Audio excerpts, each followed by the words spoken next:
Puji nama Tuhan, Shalom Bapak Ibu Saudara-saudara. Di kesempatan kali ini saya ingin membagikan kebenaran firman Tuhan melalui pembacaan teks 1 Tesalonika 5 ayat 1-11 dengan judul yang saya kasih yaitu bukan tentang kapan dan saatnya, tetapi tentang kesiapan kita. Apakah kita siap terhadap kedatangan Kristus yang kedua kali? Nah, Bapak Ibu Saudara-saudara, yang menjadi hal populer dan marak diperbincangkan serta diperdebatkan hari-hari ini adalah tentang kapan sih kiamat itu akan datang, tentang kapan sih dunia ini akan berakhir. Bagi orang Kristen, kapan sih Tuhan Yesus akan datang untuk kali yang kedua lagi? Hal ini menjadi tanda tanya besar bagi seluruh umat manusia di dunia ini. Sudah banyak nubuatan-nubuatan oleh para hamba Tuhan modern, tetapi nubuatan-nubuatan tersebut tidak terbukti benar. Banyak ramalan-ramalan tentang tahun ini Tuhan akan datang, tentang tahun ini akan terjadi hari kiamat, tetapi tahun-tahun tersebut sudah kita lewati. Sehingga hal ini menjadi sangat membuat banyak manusia, banyak orang di seluruh penjuru dunia ini yang bertanya-tanya, kapan sih kiamat itu akan tiba, kapan sih Tuhan Yesus akan datang. Bahkan firman Tuhan yang sudah diberitakan 2000 tahun yang lalu tentang akhir zaman sudah dekat, Tuhan Yesus sudah mau datang. Tetapi hari ini 2000 tahun setelahnya, hal itu pun belum terjadi. Sehingga banyak orang Kristen yang menjadi tidak percaya, banyak orang Kristen yang imannya goyah, yang akhirnya menjadi ateis dan meninggalkan Kristus karena mereka menganggap bahwa kedatangan Kristus itu hanya lelucon keagamaan. Bahkan yang lebih parahnya lagi, banyak orang Kristen yang percaya bahwa Tuhan Yesus akan datang, tapi mereka hidup dengan fokus dalam perdebatan tentang kapan si Tuhan Yesus datang, sedangkan mereka kehilangan yang paling penting, yaitu mempersiapkan diri mereka untuk menanti kedatangan Kristus yang kedua kali. Nah, untuk itu Bapak Ibu Saudara-saudara, bagaimana Alkitab menjawab hal ini dan menjelaskan bagi kita semua orang percaya?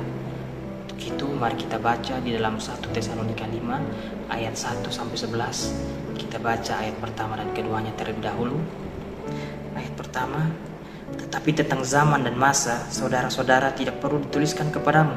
Ayat yang kedua, karena kamu sendiri tahu benar-benar bahwa hari Tuhan datang seperti pencuri pada malam.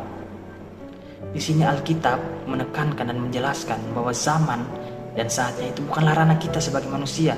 Karena di sini Rasul Paulus menuliskan bahwa tentang zaman dan saatnya itu tidak perlu dituliskan kepadamu. Kita tahu bahwa ketika Rasul Paulus menulis surat ini, dia bukan menulis dengan kehendaknya sendiri, dengan pemikirannya sendiri, tetapi dia menulis di dalam tuntunan Roh Kudus, di dalam kuasa Roh Kudus. Sehingga ketika Rasul Paulus mengatakan bahwa tentang zaman dan saatnya tidak perlu dituliskan kepadamu, artinya itu yang dimau oleh Roh Kudus. Roh Kudus menuntun Rasul Paulus untuk mengatakan itu. Sehingga Bapak Ibu Saudara-saudara, hidup kita bukan untuk berdebat tentang kapan Tuhan Yesus datang, tetapi satu yang pasti di ayat 2 mengatakan bahwa hari Tuhan itu benar-benar akan datang. Dan jemaat di Tesalonika pun juga tahu, karena mereka adalah orang percaya yang sudah diselamatkan oleh Kristus, dan mereka tahu bahwa Kristus yang sudah menyelamatkan mereka akan datang kembali untuk menjemput mereka. Sehingga yang paling penting bagi kita adalah bukan tentang kapan dan saatnya, tetapi kita tahu bahwa Tuhan Yesus yang sudah menyelamatkan kita akan datang kali yang kedua supaya menjemput kita, orang-orang yang percaya kepadanya. Hal ini juga dipertegas oleh Tuhan Yesus sendiri di dalam Matius 24 ketika dia ditanya, Guru, kapankah aku akan datang lagi untuk kali yang kedua itu? Dia menjawab, tentang hari dan saat itu tidak ada suatu manusia pun yang tahu, malaikat pun tidak tahu, anak pun tidak tahu, hanya Bapa yang tahu.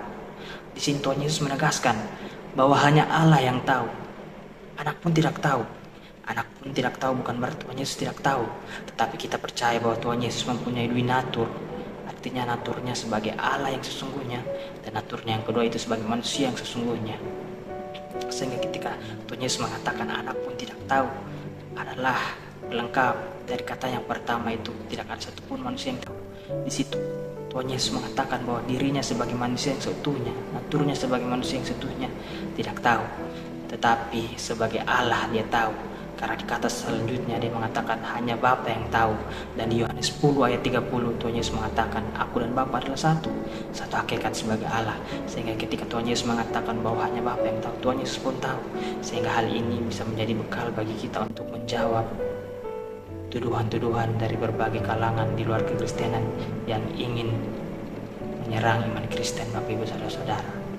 Nah, di sini Tuhan Yesus menekankan bahwa kedatangannya itu bukan ranah manusia, bahkan bukan ranah malaikat, hanya Allah yang tahu, hanya Dia sendiri yang tahu, hanya Bapa yang tahu, hanya Roh Kudus yang tahu, hanya Allah sendiri yang tahu. Sehingga tugas kita sebagai manusia bukan memperdebatkan tentang kapan kedatangan Kristus, tetapi untuk kita hidup mempersiapkan diri dalam menanti kedatangan Kristus. Kita hidup untuk berkenan di hadapannya, memuliakan namanya. Itulah tujuan hidup kita dalam menanti kedatangannya. Nah, untuk itu Bapak Ibu Saudara-saudara, bagaimana kita mempersiapkan diri kita agar kita siap ketika Tuhan Yesus datang, agar kita siap dalam menantikan Tuhan Yesus datang kembali. Yang pertama Bapak Ibu Saudara-saudara yang harus kita lakukan adalah kita harus memiliki pengharapan yang teguh seperti jemaat Tesalonika yang mereka benar-benar tahu bahwa hari Tuhan itu datang seperti pencuri. Sehingga ketika Rasul Paulus mengatakan zaman dan saatnya tidak perlu dituliskan kepadamu, mereka pun tidak menjadi goyah. Karena satu yang pasti mereka percaya bahwa Tuhan Yesus yang sudah menyelamatkan mereka di atas kayu salib akan datang untuk menyebut mereka. Sehingga hal ini yang membuat kita harus berpengharapan yang teguh, dengan goyah dengan berbagai ajaran-ajaran yang tidak baik, yang menyesatkan, yang hari-hari ini sangat populer di mana-mana. Sehingga tugas kita dalam menanti kedatangan Kristus yang kedua kali adalah terus berpengharapan kepadanya. Yang kedua yang harus kita lakukan adalah kita harus mengerti dan memahami identitas kita. Identitas kita bukanlah sebagai hamba dosa lagi, melainkan kita diberi identitas baru, yaitu sebagai anak-anak terang, anak-anak Allah, anak-anak Tuhan, dan bukan anak-anak dunia, dan bukan anak-anak gelap. Mari kita baca di ayat 3 sampai ayat yang kelima. Apabila mereka mengatakan semuanya damai dan aman, maka tiba-tiba mereka ditimpa oleh kebinasaan seperti seorang perempuan yang hamil ditimpa oleh sakit bersalin. Mereka pasti tidak akan luput dari kebat, tetapi kamu saudara-saudara, kamu tidak hidup di dalam kegelapan, sehingga hari itu tiba-tiba mendatangi kamu seperti pencuri. Ayat yang kelima, karena kamu semua adalah anak-anak terang dan anak-anak siang. Kita bukanlah orang-orang malam atau orang-orang kegelapan. Identitas inilah yang harus kita pahami Bapak Ibu Saudara-saudara. Kita bukanlah orang-orang gelap. Penyelamatan yang Tuhan Yesus lakukan saja mereka tidak percaya. Bagaimana kedatangan Kristus mereka mempercayai. Kita bukanlah orang-orang seperti mereka. Kita adalah orang-orang yang percaya, yang sudah dibenarkan dan diberikan identitas baru sebagai anak-anak terang. Sehingga identitas inilah yang harus kita pahami. Ketika kita paham, kita mengerti bahwa kita bukan lagi hamba dosa, melainkan anak-anak Tuhan, melainkan adalah anak-anak terang, maka hidup kita juga akan seperti Kristus yang membawa damai, yang membawa terang di dalam dunia ini. Untuk itu Bapak Ibu Saudara-saudara, di dalam menanti kedatangan Kristus yang kedua kali, kita harus paham terhadap identitas kita. Karena orang-orang yang tidak percaya, mereka akan menerima buah, yaitu kebinasaan. Karena orang yang tidak percaya akan keselamatan yang Tuhan Yesus kerjakan, tentang Dia yang akan datang kedua kali, mereka akan hidup dalam foya-foya, dalam pesta pora, hidup dalam dosa, sehingga kebinasaan akan datang kepada mereka, dan hal itu pasti mereka terima. Sama hal seperti perempuan yang tidak akan luput dari rasa sakit ketika proses persalinannya nanti. Begitu juga dengan orang yang tidak percaya, mereka akan menerima kebinasaan, di mana kebinasaan tidak akan luput daripada mereka, karena mereka tidak hidup berjaga-jaga dan tidak percaya kepada Kristus. Yang ketiga Bapak Ibu Saudara-saudara, apa sih yang harus kita lakukan dalam menanti kedatangan Kristus yang kedua kali? Yang ketiga adalah kita harus berlindung di balik iman dan kasih, serta memandang di dalam pengharapan keselamatan. Mari kita baca ayat 6 sampai 8. Ayat 6. Sebab itu baiklah jangan kita tidur seperti orang-orang lain, tetapi berjaga-jaga dan sadar. Sebab mereka yang tidur waktu malam, dan mereka yang mabuk waktu malam. Tetapi kita yang adalah orang-orang siang, baiklah kita sadar, berbaju serahkan iman dan kasih, dan berketopongkan pengharapan keselamatan. Ya Bapak Ibu, kita harus memperlengkapi diri kita dengan iman yang kuat, iman yang teguh, dengan kasih. Kita harus berbuah kasih. terlebih kita harus berpengharapan seperti yang tadi saya katakan. Kenapa demikian? Karena kita ini adalah orang-orang yang sudah diselamatkan. Kita tidak hidup untuk diri kita sendiri lagi, melainkan Kristus yang hidup di dalam kita, sehingga kita hidup untuk Kristus. Kita tidak seperti orang yang tidak percaya, sehingga mereka hidup seakan-akan hidup mereka yang pegang. Mereka hidup seakan Tuhan tidak memegang hidup mereka, sehingga seakan-akan Tuhan itu tidak ada. Padahal Tuhanlah yang memegang kehidupan mereka, Bapak Ibu Saudara-saudara. Sehingga ini yang membedakan kita dengan mereka. Kita yang telah diberikan identitas sebagai anak terang. Ketika kita memahami hal tersebut, maka iman kita semakin bertumbuh dan hidup kita selalu membuahkan kasih. Kenapa demikian? Karena Kristus adalah kasih itu sendiri, sehingga orang yang percaya kepada Kristus dan yang berpengharapan kepada Kristus pasti hidupnya selalu membuahkan kasih, yang mana kasih adalah Kristus sendiri, sifat dari Kristus itu sendiri. Sehingga orang yang percaya kepada Kristus tetapi tidak membuahkan kasih, dia bukanlah orang yang percaya sungguh-sungguh, dan dia harus bertobat dan harus berbuah kasih. Karena ketika dia berbuah kasih, dia memuliakan Bapa di surga. Untuk itu Bapak Ibu Saudara-saudara, di dalam menanti kedatangan Kristus yang kedua kali, kita tidak hidup untuk diri kita sendiri, tapi kita berserah penuh di dalam nama Tuhan Yesus, sehingga Dia hidup di dalam diri kita dan kita hidup untuk Dia, sehingga hidup kita menjadi berkat, iman kita semakin bertumbuh, kita berbuahkan kasih, dan perang harapan kita semakin teguh di dalam Tuhan Yesus, karena Dia mampukan kita untuk terus berharap kepadanya. Selanjutnya Bapak Ibu, apa yang harus kita lakukan untuk menanti kedatangan Kristus yang kedua kali? Yang selanjutnya itu kita harus mengerti akan ketetapan dan kehendak Tuhan, di mana Tuhan menghendaki dan Tuhan menetapkan kita manusia bukan untuk dibinasakan, melainkan beroleh keselamatan yang kekal, yaitu hidup bersama-sama dengan Dia di surga nanti di dalam kemuliaannya. Mari kita baca ayat yang ke-9. Karena Allah tidak menetapkan kita untuk ditimpa murka, tetapi untuk beroleh keselamatan oleh Yesus Kristus Tuhan kita, yang sudah mati untuk kita, supaya entah kita berjaga-jaga, entah kita tidur, kita hidup bersama-sama dengan Dia. Yes, Bapak Ibu Saudara-saudara, Tuhan menghendaki, Tuhan menetapkan bahwa kita manusia bukan untuk dibinasakan di dalam hukuman yang kekal, tapi diselamatkan dan menerima anugerah untuk hidup kekal bersama Dia di surga. Kita harus memahami ini. Kalau sebelumnya kita harus memahami identitas kita yang baru sebagai anak-anak terang, maka selanjutnya kita harus memahami bahwa kita yang sudah menjadi anak terang memang telah ditetapkan Tuhan untuk diselamatkan.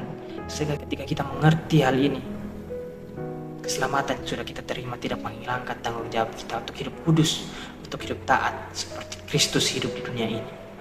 Karena kita tahu bahwa kita ditetapkan untuk diselamatkan, bukan untuk dibinasakan, sehingga kita lebih bersyukur, lebih menghargai ketika kita mengerti akan ketetapan Tuhan ini, apa yang Tuhan mau dan apa yang Tuhan kehendaki bagi kita seluruh umat manusia.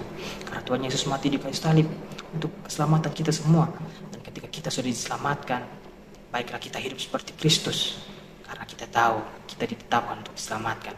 Sehingga keselamatan dan perbuatan baik adalah satu paket, di mana perbuatan baik adalah buah dari keselamatan itu sendiri. Sehingga orang yang sudah percaya dan sudah diselamatkan tidak mungkin tidak melakukan hal-hal yang baik, karena perbuatan baik adalah buah dari keselamatan. Perbuatan baik adalah buah dari percaya, karena orang yang percaya kepada Kristus tidak mungkin tidak hidup seperti Kristus itu sendiri.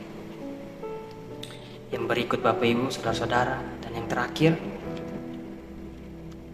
yang harus kita lakukan dalam menanti kedatangan Kristus yang kedua kali, yaitu kita harus membangun satu dengan yang lain. Sesama orang percaya, kita harus menasihati satu dengan yang lain. Mari kita baca ayat yang ke-11, ayat yang terakhir dari perikop ini. Karena itu, nasihatilah seorang akan yang lain, dan saling membangunlah kamu seperti yang memang kamu lakukan. Ya Bapak Ibu, kenapa demikian? Karena ketika kita membangun satu dengan yang lain, menasihatkan satu dengan yang lain, hal tersebut menjadi alarm juga untuk kita. Sehingga kita ketika menasihati satu dengan yang lain, kita sadar bahwa kita pun juga harus hidup kudus. Kita sadar kita pun juga harus hidup taat. Kita harus takut akan Tuhan. Bukan kita lagi yang hidup untuk diri kita sendiri, tetapi kita hidup untuk Tuhan kita yang telah menebus kita, yang telah menyelamatkan kita. Sehingga ketika Tuhan datang, baik itu secara universal maupun individual, baik itu secara universal ketika Dia datang nanti dalam kemuliaannya, dan ketika Dia datang nanti melalui kematian yang akan menimpa kita masing-masing setiap manusia, kita siap, kita didapati berkenan di hadapannya. Untuk itu Bapak Ibu Saudara-saudara, yang harus kita lakukan di dalam kehidupan kita sehari-hari dalam menanti kedatangan Kristus, kita harus berpengharapan yang teguh.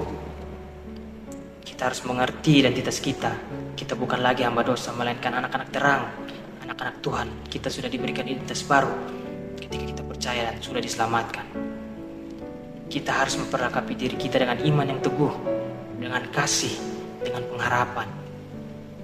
Kita harus mengerti akan ketetapan Tuhan di dalam kehidupan kita, bahwa Dia tidak mau kita dibinasakan, melainkan Dia mau kita supaya semua kita diselamatkan.